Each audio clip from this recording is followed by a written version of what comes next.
민수기 35장 말씀은 도피성에 대한 말씀이 되겠습니다.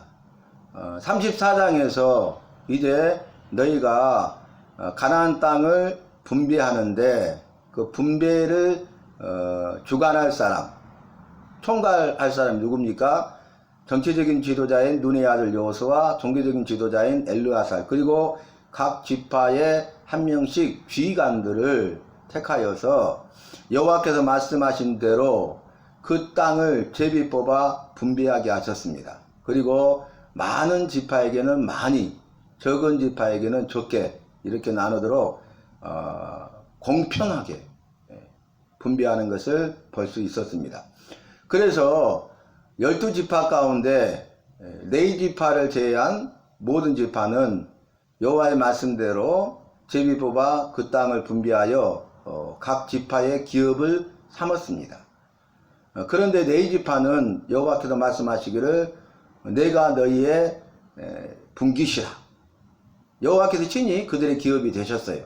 그래서 여호와께서 친히 그들과 함께 하시고 그들의 모든 필요하실 것을 채우시며 공급하시고 일할 것을 말씀하시고 약속하시고, 이스라엘 민족을 선민, 택한 민족이잖아요. 여러 민족 가운데, 이방 가운데 이스라엘을 택하셨고, 이스라엘 12지파 가운데 4지파를 택하셨고, 4지파 사람들이 고핫과 게르손과 므라리 자손들이 각기 성막에서 대제사장과 제사장들을 도와서 제사 드리는 일을 하는데 책무를 다했습니다. 그래서 오늘 35장 말씀에서는 4지파에게 줄 성읍에 대해서 말씀하시는데, 각 지파가 제비뽑아 분배할 그 땅을 얻었잖아요. 그런데 그 땅 가운데 4지파를 위해서 성을 내어줬어요. 총 48개의 성을 내어놓습니다. 그리고 48개의 성읍 가운데 6개의 성은 도피성이 되게 하세요. 살인자들이 죽음을 면하고 피할 수 있는 성으로 도피성으로 정하셨습니다. 그러니까 11지파가 제비 뽑아서 나눈 그 땅 가운데 오늘 말씀 보니까 많이 받은 자는 많이, 적게 받은 자는 적게 떼어주라 이렇게 말합니다. 자신들이 제비 뽑아서 받은 기업 가운데 4지파 사람들이 거주할 성읍을 떼어주는 거죠. 그래서 많은 기업을 많이 받은 자는 많이 떼어주고 적게 받은 지파는 적게 떼어주고, 이것도 공평한 것 아니겠습니까? 그래서 우리가 구약 성경에서 만나는 여호와는 여러 가지로 여호와께서 말씀할 수 있지만 그 중에 대표적인 것이 하나가 뭡니까? 정직과 공평의 여호와세요. 정직하신 분, 공평하신 분. 그래서 예수 믿는 우리도, 예수 믿는 나도 삶 속에서 정직해야 되고 삶 속에서 차별이 없이 공평해야 됩니다. 여러분, 복음이 공평해요. 복음은 차별이 없다고 그랬잖아요. 차별 없는 공평, 여호와의 공의가 이루어지는 것이 복음 아니겠습니까? 그래서 복음을 통해서 모든 사람이 다 예수 믿고 구원받게 하시고 구원받은 백성이 되고 구원받은 백성의 삶을 살아가게 하신 거죠.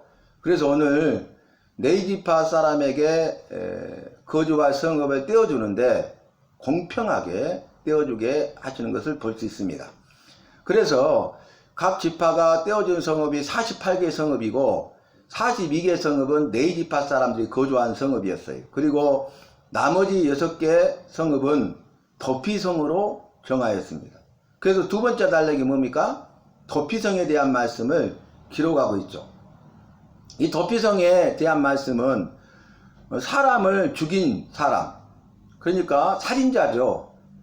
고의로 죽인 살인자는 그 죄값을 생명은 생명으로 찾았어요. 그런데 우발적으로, 그러니까 실수죠. 고의가 아니에요. 우발적으로 실수로 사람을 죽인 사람은 그 생명을 지켜 보존할 수 있도록 도피성을 두었어요. 그래서 각 지파에 거하는 자들이 고의가 아니라 우발적으로 사람을 죽였을 때에, 실수로 사람을 죽였을 때에 그들이 생명을 지켜 면할 수 있도록 그 지파들이 거하는 가까운 곳에 도피성들을 두어서, 그 6개의 도피성을 두어서 그 도피성에 피하면 생명을 지켜 면하게 했습니다. 죽음을 면하게 했어요. 왜냐하면은 고의로 죽인 고살자들, 이들은 피해 복수를 하게 하셨거든요. 그래서 이제 복수하고자 하는 자들이 그의 생명을 치고자 할 때에 도피성에 피하여 들어가면은 더 이상 그 생명을 죽일 수가 없어요. 죽음을 면하게 하신 거죠. 그래서 도피성 제도를 두고 이제 그 이후에 재판을 하는데 이게 고의성이 있었느냐, 우발적이었느냐 라는 것을 판단하게 되죠. 그래서 고살자, 고의로 죽인 자는 죽음을 면치 못하죠. 그러나 우발적으로 죽인 자들은 도피성에 면하여 생명을 일단 지키고 죽음을 면하고 그 재판을 통해서 우발적인 죄다 이렇게 판정을 받으면 죽지 않게 되는 것입니다. 그러니까 생명은 이 천하보다 귀한 것이 생명 아니겠습니까? 왜 그렇습니까? 여호와께서 주신 최고의 선물이 생명이기 때문에 그래요. 여호와께서 생명을 주셨잖아요. 생명을 주시고 생명을 지켜주시고 주신 생명을 도로 타주시는 분도 여호와시죠. 그래서 살고 죽는 권세가 여호와의 손에 달렸다 이렇게 말씀하고 있지 않습니까? 그래서 우리를 만드셨죠. 그리고 부모를 통해서 이 땅에 태어나게 하셨잖아요. 우리를 만드신 분은 부모가 아니라 여호와께서 우리를 만드시고 즉 생명을 주시고 부모님을 통해서 생명을 잉태하고 부모님을 통해서 이 땅에 태어나게 하셨어요. 그래서 생명을 주시고 또 생명을 지켜주시고 더러 생명을 찾는 분은 생명의 주인은 바로 여호와시다 라는 것을 분명하게 증거하고 있지 않습니까? 그래서 생명은 여호와께서 주신 것이기 때문에 그 주권이 누구한테 있어요? 생명을 주신 생명의 주인이신 나의 주인이신 나의 생명의 주인이신 나의 모든 것의 주인이신 여호와께 주권이 있다는 거예요. 그래서 주인으로서 권리를 행사하는 게 주권인데 여호와께서 생명을 주셨죠. 생명을 지켜주시죠. 그리고 생명을 찾는 분도 여호와의 손에 달려 있어야 돼. 그게 주권이에요. 그런데 우리가 스스로 생명을 끊는다? 이것은 범죄입니다. 범죄. 내가 생명의 주인이 아닌데 내가 마치 내 생명의 주인인 양 착각하고 교만해서 여호와의 말씀에 불순종하여 천하보다 귀한 생명, 여호와께서 주신 생명을 내가 스스로 끊는 어리석은 죄를 범하는 거죠. 이게 죄의 결과입니다. 여러분, 생명을 주시되 영원한 생명을 주셨잖아요. 다시는 죽지 않고 영원히 사는 생명을 주셨잖아요. 그런데 선악을 알게 하는 나무를 따먹으면 정령 죽으리라. 따먹으면 죽기 때문에 사랑해서 미리 알려주신 건데 위험하다고 덴저러스 위험하다고 알려주신 건데 여호와와 같이 되고자 하는 교만 때문에 그들이 여호와의 말씀에 불순종하여 선악을 알게 하는 나무를 따먹음으로 영생을 잃어버리고 죽게 된 것 아니겠습니까? 그러니까 죄를 범하고 죄의 결과는 사망이다, 죽음이다. 한 번 죽는 것은 그 이후로 사람에게 여호와께서 정하신 것이다. 그리고 그걸로 끝난 것이 아니라 그 후에는 죄에 대한 심판이 있으리라. 이렇게 성경은 증거하고 있지 않습니까?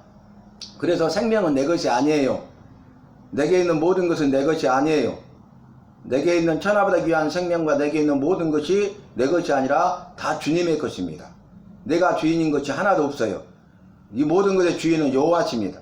우리가 이것을 인정하고 그러한 믿음으로 사는 것이 믿는 자들의 삶 아니겠습니까? 그것이 신앙이 아니겠습니까? 그것이 그리스도인의 모습, 그리스도인의 삶이 아니겠습니까? 그래서 도피성을 두어서 우발적으로 살인한 자들은 도피성에 피하여서 죽음을 면하고 생명을 지키고 보존하게 하신 것이 여호와의 뜻입니다. 여호와의 뜻이 뭐예요? 고살자, 고의로 살인한 자들은 죽이는 거예요. 그러나 우발적으로 살인한 자는 죽음을 면하고 생명을 지켜주시는 거예요. 이것도 다 생명의 주인이 여호와시라는 것을 보여주고 있죠. 그러면 여기서 도피성을 6개를 두었어요. 가까운 곳에 두었어요. 빨리 피신할 수 있도록. 그리고 길을 닦아가지고 아주 좋은 길, 빠르게 피할 수 있도록 그렇게 가까운 곳으로 또 길을 닦아서 빨리 피해서 죽음을 면하고 생명을 보존할 수 있도록 은혜를 베풀어 주신 것입니다. 이건 무슨 의미가 있습니까? 죽게 될 우리를 죽음을 명쾌하시고 생명을 지켜주시고 보호해 주시는 분이다 라는 뜻이에요. 그런데 도피성이 6개죠. 성경에서는 도피성, 안식처, 피난처, 안전지대에 대해서 말씀하시죠. 그런데 이 세상에는 도피성, 피난처, 안식처, 안전지대가 있어도 그것은 진정한 도피성이나 피난처나 안식처나 안전지대가 될 수가 없어요. 도피성이 오늘 6개잖아. 6개 성읍이 도피성이잖아요. 6은 불완전수입니다. 7은 완전수입니다. 그러니까 6은 7에서 하나 부족한 숫자잖아요. 그러니까 7하고 제일 가깝지만 7은 아니에요. 그래서 불완전수예요. 그래서 7은 완전수고 777 그러죠. 그런데 그 7에 하나 부족한 완전을 꿈꿨으나 7이 되고자 했으나 7이 되지 못하는 완전을 꿈꿨으나 가깝게 근접해냈으나 불완전한 그게 666 짐승의 수, 사람의 수, 사탄 마귀 아니겠습니까? 사탄 마귀 타락한 천사 루시퍼가 여호와와 같이 되고자 했잖아요. 그래서 불순종하고 대적했지만은 그는 777이 될 수 없고 666이 되는 것이죠. 그리고 이제 이 세상의 공중의 권세 잡은 자가 되어서 사람들을 미혹하고 죄로 인하여서 넘어지게 하고 죽고 망하게 하는 장본인이고 지옥으로 이끌어가서 지옥 형벌을 받게 하는 자 아니겠습니까? 이 사단의 유혹을 받아서 첫 번째 사람 아담도 실패한 것이죠.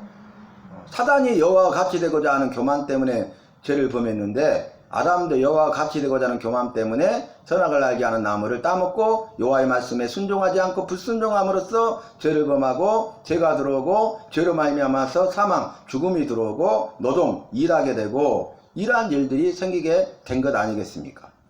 그러면 이제 7은 완전수인데 6개는 7에서 하나 부족하잖아요. 우리 예수님이 영원한 도피성이에요. 영원한 피난처, 영원한 안식처, 영원한 안전지대예요. 7. 그래서 구원자이신, 유일한 구원자이신, 우리를 나를 죄와 사망으로부터 건져내시고 살려내시고 구원하시되 영원한 생명을 주신 그 예수 그리스도가 예수 믿는 우리, 예수 믿는 나의 영원한 도피성이요, 영원한 피난처요, 영원한 안식처요, 영원한 안전지대라는 사실을 성경은 증거하고 있지 않습니까? 그러므로 우리는 주님께 피하는 자가 돼야 돼요. 주님께 나와서 주님을 만나야 됩니다. 영육간의 모든 문제 해결자는 주님이시기 때문에 우리가 이 땅의 삶을 살아가면서 영육간의 모든 문제를 만났을 때에 그걸로 인하여서 힘들고 어렵고 지치고 피곤하고 좌절하고 낭망하고 실패하고 절망하고 포기하지 말고 내 힘과 능력으로 할 수 없으니 내 힘과 능력으로 하면 피할 수밖에 없음을 인정하면서 영육간의 모든 문제 해결자이신 오늘 말씀에 준 것처럼 영원한 피난처이신 여호와께 나와서 피해야 돼. 영원한 도피성 이신 예수님께 나와서 죽음을 면하고 생명을 지키고 보존해야 돼. 영원한 안식처이신 예수님께 나온 자마다 참된 안식을 누리게 되는 것입니다. 영원한 안전지대인 예수님께 나오면 예수님께서 우리를 지키시고 보호하시고 인도해 주시는 거예요. 그래서 오늘 말씀을 통해서 여호와만이 우리의 기업이다. 여호와께서 우리의 친히 분깃이 되신다. 여호와께서 믿는 우리를 믿는 나를 책임져 주신다. 그러므로 나는 영원한 도피성, 피난처, 안식처, 안전지대가 되시는 여호와께 나와서 여호와를 만나고 여호와께 피하는 자가 되고 여호와 안에서 죽음을 면하고 생명을 지키고 또 여호와 안에서 참된 안식을 누리고 여호와의 지키심과 보호하심과 인도하심을 받는 삶을 살겠다 결단하고 그러한 삶을 살아가는 우리 모두가 되어야 하겠습니다.